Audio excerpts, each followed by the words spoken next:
Ladies and gentlemen, what it do? I am your host, Young Bo Easy, and I would like to welcome you to the show. You are now tuned in to Knicks and Dimes.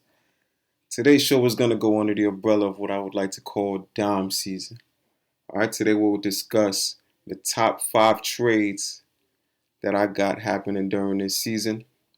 All right, and I hope you enjoy, so stay tuned. We're going to start off with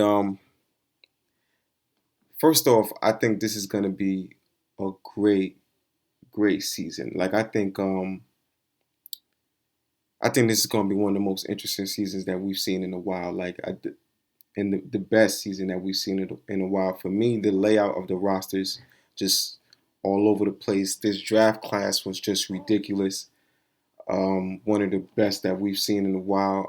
You got teams. Come on, man. You got Melo and LeBron on one team, and then you got James Harden with KD and Kyrie on the other side. Yeah, we know they was together last year, but we didn't get to see a lot of them, and everybody's expecting them to be healthy. And those are the two teams at the top that everybody's expecting to clash when it's late in the season. You know what I'm saying? But I just think even besides those two teams, man, everybody's just the Eastern Conference is full, and it's the best that it's ever been in a while. So I definitely like that moving forward to begin this season, man. Um, but we're gonna go into this trade talk because that's what the topic of the show is today. All right, you might hear some names that you probably thinking of already, and you might hear something different. Who knows? You might be surprised by one of the names that I throw out there today.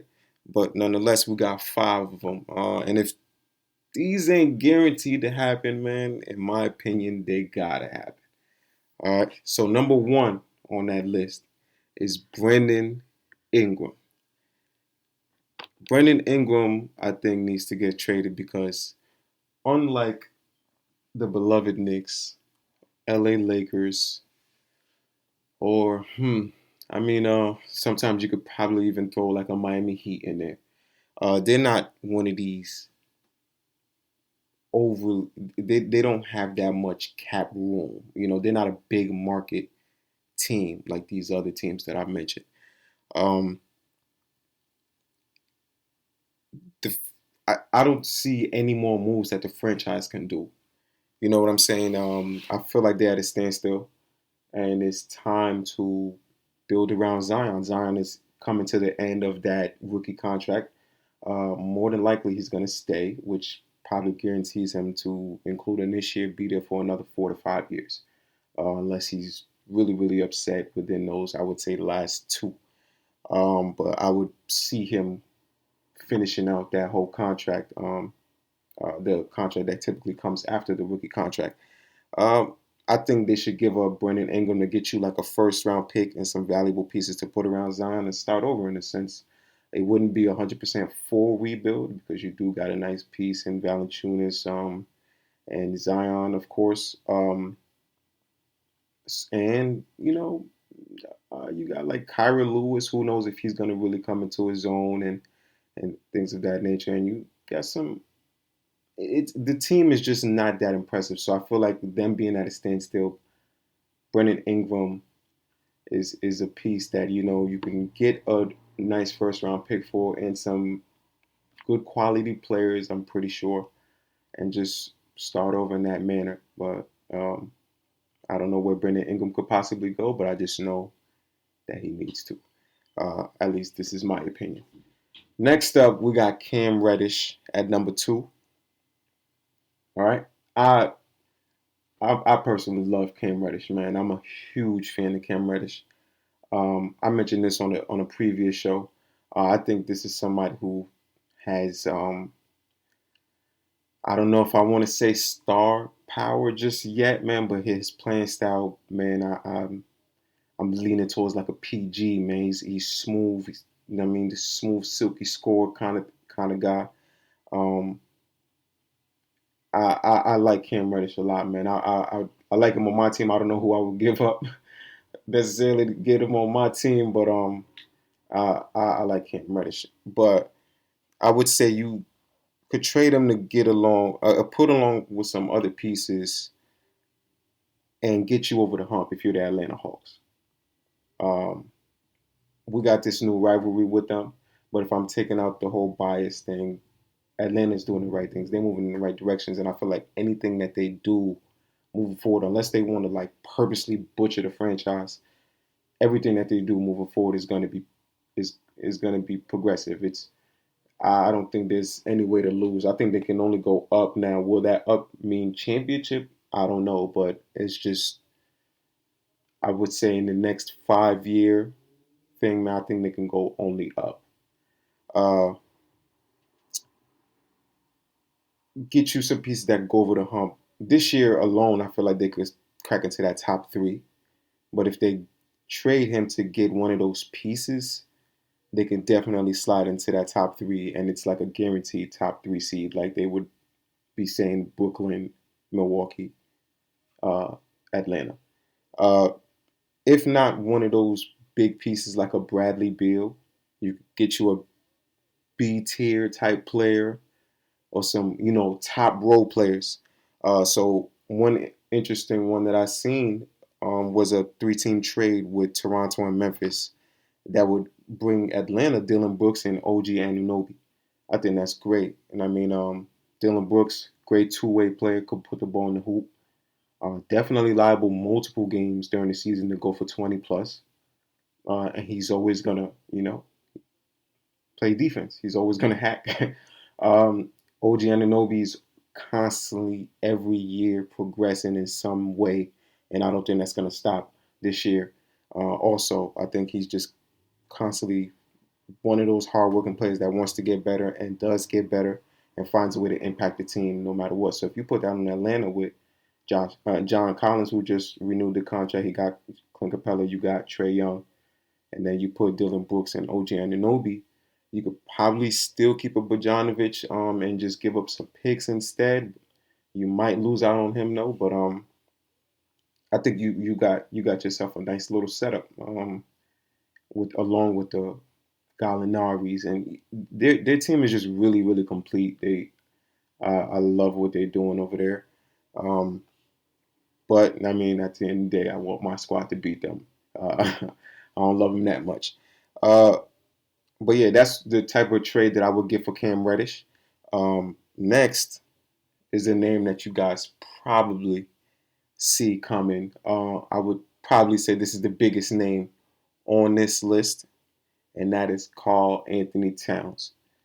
All right, for Karl Towns, man, like I said, we want to see Karl Towns play some real basketball. I think it's about time we done seen Karl Towns play some real meaningful games. I'm talking meaningful games like games that we fighting for seeding. Like, at late in the season we fighting for that third, fourth slot. Like we trying to, and I mean, get into that. We trying to get home court type of games. I want to see Karl Towns in those games, let alone an actual playoff game. So I think that's the reason that a trade like a trade in general will be good for Karl Towns. Um, for the Timberwolves, I feel like it'll be good for them because it's somewhat of a clean sheet. They're not too far off from the rebuilding thing. They had a star that they groomed from the go. Karl Anthony Towns was somebody who's a star from the go, and Anthony Edwards is someone of that liking. It's just Karl Anthony Towns has just done a little too much time there now, and I think it's time to do a deal. Um, D'Angelo could be next, and I think it's time to just give Anthony Edwards the reins. Get some young pieces and get some veterans, start over, and just make it happen. You could get you a nice first round pick again for you're probably going to have a first round pick anyway. So if you trade Karl Anthony Towns to get another first round pick, you're stacking. And one of them could be groomed into another. You could probably come up with another star in another draft, a potential star that is, and man, you got something beautiful going on for the future. I mean, next 5 years we're talking because I think Anthony Edwards is ready. I think he's going to crack that 20+ point threshold this year. Um, but for an example for Karl Towns, man, was Golden State. Uh, they would be giving up all the young guys that they have with an additional pick. So that's like Moses Moody, Jonathan Kuminga, and James Wiseman. And another team will probably be involved in the trade to give Wiggins up along with some other picks from the other team. So just imagine, man, Karl Towns, Draymond Green, Iguodala, Splash Brothers. With those five, man, no matter what your bench may look like, you walk in pretty confident, especially if Karl Towns maintains his health. If he does that, man, is it's a go. Like my thing is, do you do that mid-season? So I know I said this is a trade that could happen this season, but I think it would be something better and something we could possibly see in the 22-23 offseason, the offseason heading into that. If it doesn't happen this year, I personally wouldn't want to see it happen mid-year because the chemistry is always something tricky. But then again, this isn't like last season. We do have a full 82 game season, so they do have a little more time to gel. So it's possible, man. It's possible, man. Hey, anything can happen. But number 4 on the list is C.J. McCollum. I'm a huge fan of C.J. McCollum, man. It's not enough you can say about this dude, man. He can put anybody in a blender, man. He could cook up anybody. Anybody could get it. Anybody, man. Anybody. All right. But listen, I think Portland is also at a standstill. This is nothing new.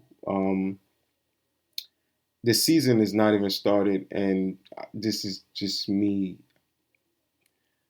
breaking it down as respectful as possible. We know the results for Portland. It's not going to happen.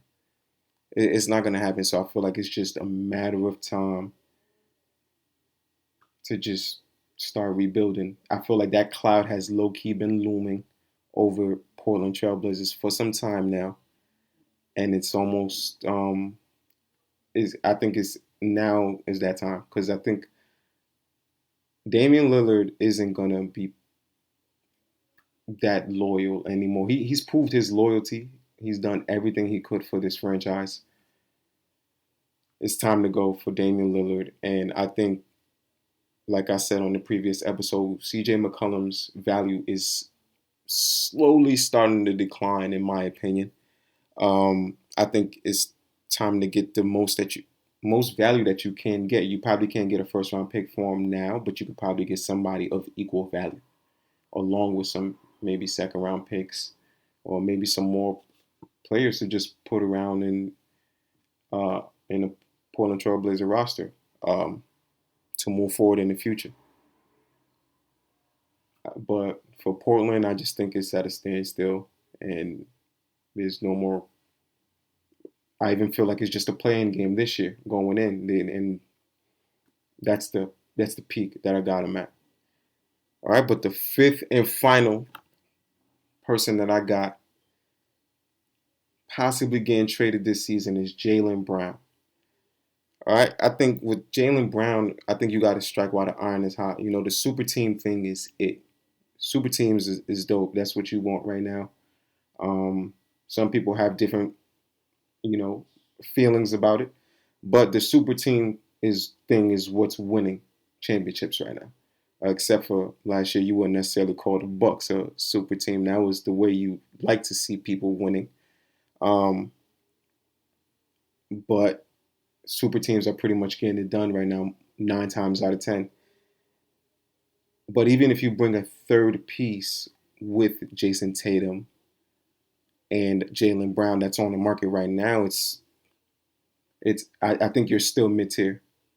I don't think it's gonna bring you to another level. I don't think they're competing. You know, I think they're still 6, 7 seed at the highest. And even with that said, it's my before I go into that, man, Boston is a championship or die team. They have the reputation of however many rings, whether it's 18, 19. Um, they always compete and they always have picks for the future. That's the thing I like about their front office. Somehow they're always competing in the playoffs, whether it's semis or the conference finals or even going to the finals, but then they have first round picks. And and it's like midway. It's not late in the draft like a typical team that's going deep in the playoffs would be. They have picks in the draft that are like midway or even high, close to lottery. Um, so that's something I could always respect about their front office. But I feel like they slipped up in these past 2 years, and some consequences are going to have to come with that. And I feel like Jaylen Brown, you want to have the super team thing, but it's no doubt that they favor Jason Tatum over Jaylen Brown. At least that's the way I would see it. Um, you got to get some picks for Jaylen Brown because when you're mentioning these names like Bradley Beal, there's not enough value in the supporting cast that's around Jason Tatum and Jaylen Brown. I just don't see it. Me personally, I'm not impressed with the Boston Celtics roster. That's why I have them in the playing games, and I would say they're close to like the 9-10. I'd be surprised if they're 7-8 with the playing games. I think they're 9-10. Um, it's just time to make that move. Maybe Jason Tatum plays it out a little bit. You get a first round pick to come along in the next year to play with Jay Tatum. And then maybe once Bradley Beal's contract is up, you make that shot, with the extra money that you have, and then you have your three stars, depending on who the first round pick is that you pick up. But I think that's a possible way that they can go. But at the same time, Celtics always happen to pull something out the hat, man, and it's a franchise that you got to respect. But I think this is a way to go for them. I think Jaylen Brown is leaving, and some other pieces are going to be coming in, and they're probably still going to be battling out for the next 2 years at the bottom of that playoff half, and then get back to competing maybe a couple years after that. That's the way I see it playing out for the Boston Celtics. Um, but yeah, that's my top 5 trades, man. I really hope you enjoyed the show. I enjoyed breaking this down to you guys, man. Let's see how this plays out, man. Maybe I might be right, or maybe I might be something like a guru, man. Hold on. Who knows, man? But I appreciate y'all watching, man. Like, comment, subscribe, and I'll catch you on the next one.